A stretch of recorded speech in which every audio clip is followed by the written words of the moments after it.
sabi. Hindi plan. Dire. Sabi. Masa.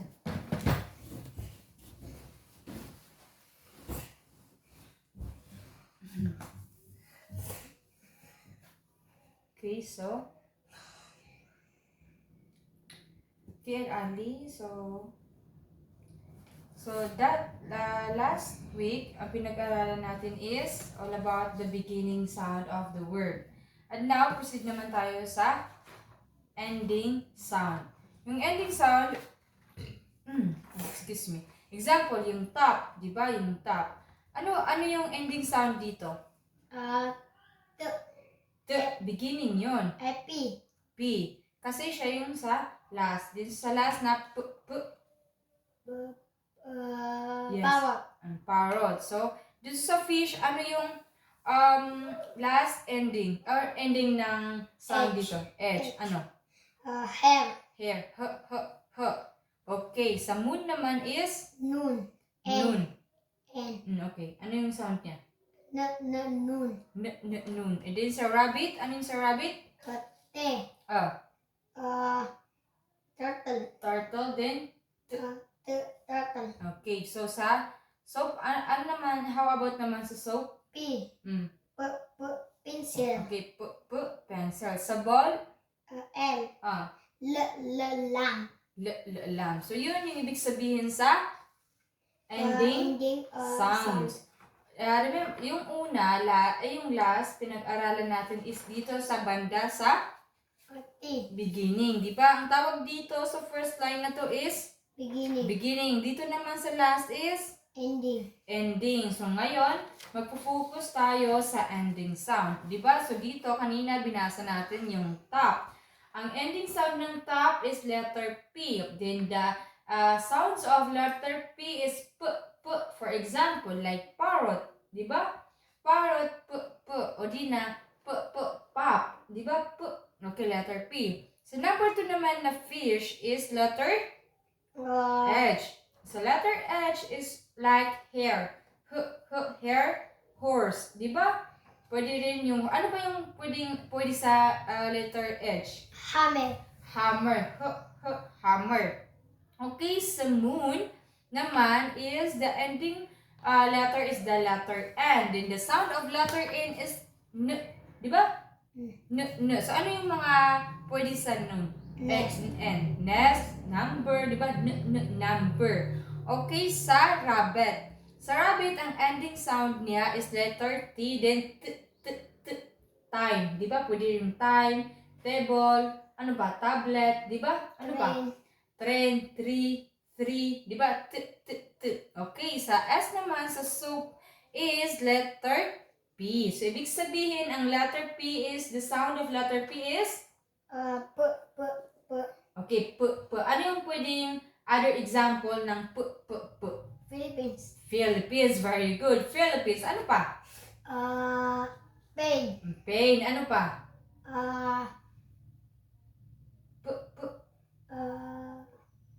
Ano pa? Pilot, very good. Ano pa? Ano yung mga supid? Like? Pencil, di ba?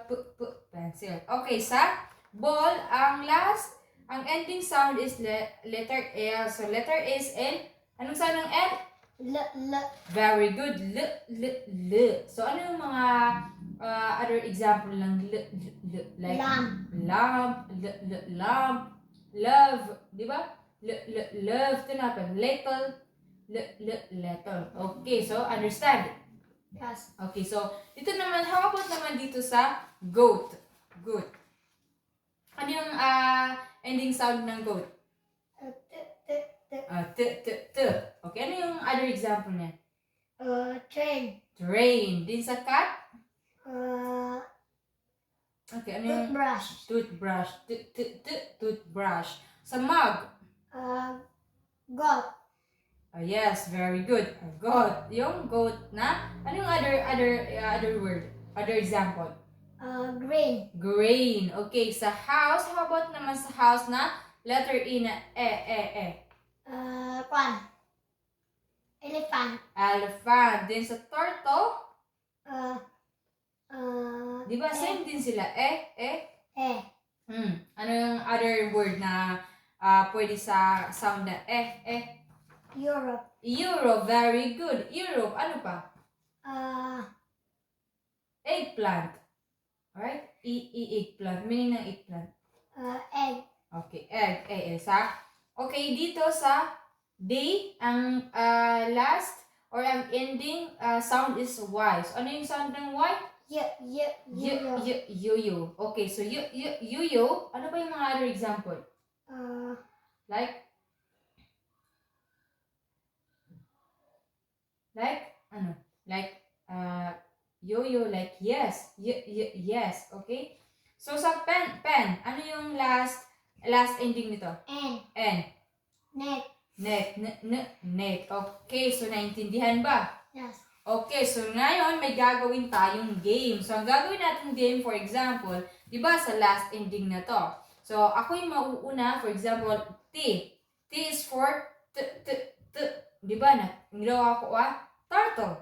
Naskap man na. So, tunay kaurian ko turtle. Letter? E. Na tunay yung imbing man na sound. Na tunay imbing ka sound. Tunay imbing word. Elephant na. So, sa elephant na tunay ending niya na letter. T. Na tunay imbing mo na word. Turtle. Sabot ka. Iba ko nang ginawa ko goat. Naskawang muna. Turtle. Di ba? Goat. Turtle. Nang ginawa ko muna. Elephant. Sabot. Yes. Okay. So, ready? Yes. Dapat na mas mag-umadi sana. Okay. So, start tayo sa top. Top. P is for plant. T is your train. And N is for noon. N is your nest. Okay. T is for table. E is your elephant. Okay. T is for train. N is your number. Numbers. R is for rain. N is your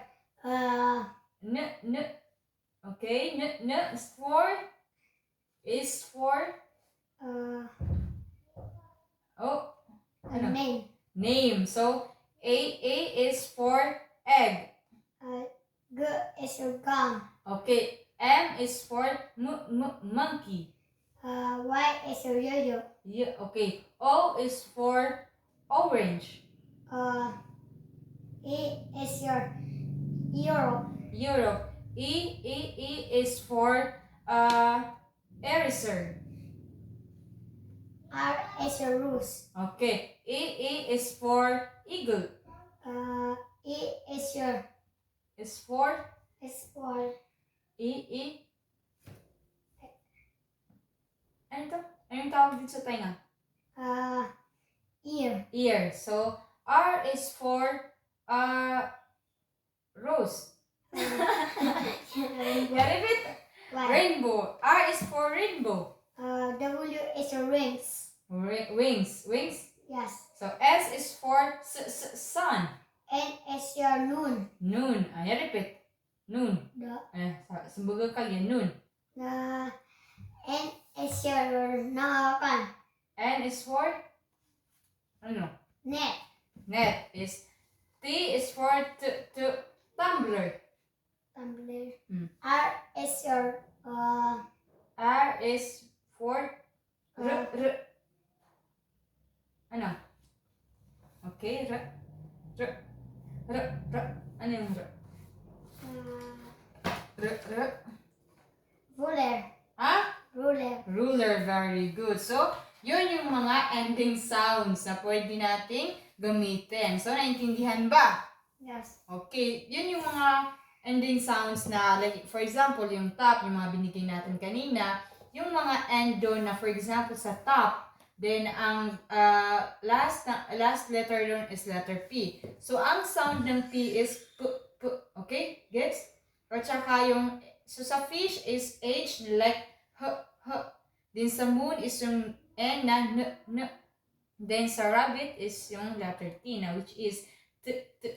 And then soap is letter P na p. Then yun sa L, bowl is letter L is ang sound niya is l. Okay, gets mo? Yes. Okay, so ano pa? How about naman sa ano? Kung ang last na letter is letter Q. Ano yung sound ng letter Q?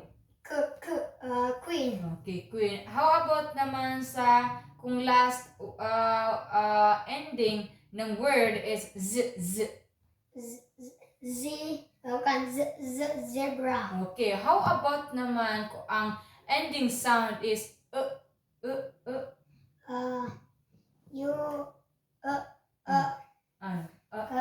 Umbrella. Okay. How about naman kung ang sound is Juice. Okay, how about naman kung ang last ending ng sound is ano daw dito? Got. Okay. How about naman kung ang last ending is Pencil. pencil. Okay. So, how about naman kung Octopus. octopus? How about kung ano? Sun. Okay, sun. How about naman kung Apple. apple? Okay, so yun yung mga ibig sabihin na ending sound. Sound. Yes. Yung ending sound, saan ba natin makikita yung ending sound? Sa first, sa middle, o sa last? Sa last. Okay, sa last kasi ending. Okay, sa other word ng last is ending. So, ano pa yung mga maibibigay mo na ang word na ang ending niya na sound is ano yun? Dapat yung Ram. ram? Very good, ram. Okay, aim. How about naman ko ang word niya, anong mga word na maibibigay mo na? Yung sound sa last ending is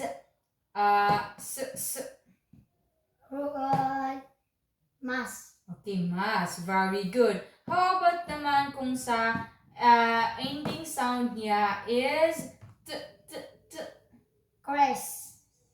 Crest? Yes. Crest. Very good. How about naman kung ang sa ending niya, ang sound niya is See? Oh, yes. Or key. Truck. Okay, truck. Very good. Yun yung mga ending. Ano pa? Like? Duck. Duck. Ano pa? Yung buck. Pwede yung buck? Yes. Okay. Okay, how about naman kung L? Full. Full. Okay. Ano pa? Swimming pool. Swimming pool. Swimming pool. Labo swimming pool. Swimming? Pool. Okay, very good. Ano pa? Yung ending sound niya is ano? Like, ano? Mga, hindi ba pwede yung smell? Yes. Yes, pwede. Yung deal. Yes. Okay, very good. Kasi ang mga ending sound niya is, Ending sound. ano yung ending sound ng smell? Smell. L. Ano yung sound ng L? L. Okay, very good. So, yun. How about naman kung ang ending sound is letter D na Dog. Dog. Yes, dog. Adi. Got. Okay, good. Okay, very good. So, yun yung mga ibig sabihin ng, ano? Ending sound. Yes, ending sound. So, ano pa yung mga may bibigay mo na other word? Ano? Like? Okay, identify mo na lang to. Ang sasabihin mo, magsasabi ako ng word, tapos sasabihin mo kung ano yung sound ng last part, okay? Okay, so first is watch. Watch. Very good. How about naman kung mouse? Okay. How about naman kung smell? Okay, very good. How about naman kung ear? Okay. How about naman sa pants? Okay, very good. How about naman sa pen? Okay, very good. How about sa cloud? Okay. How about naman sa notebook? Okay, sa table? Okay, sa apple? Sa big? Okay, yun yung mga ending sound. So, okay, naintindihan mo naman kung ano yung ending sound ng mga word as long as ipag-review nga siran. So, I think yun lang munang ating pag-aaralan sa araw na to. Pero, next time, mag-aaral din tayo, but parang kailangan mong mag-review kasi tatanungin kita before tayo mag-start. For example, like paano yung first sound, yung ending sound. Okay ba? Gets ba?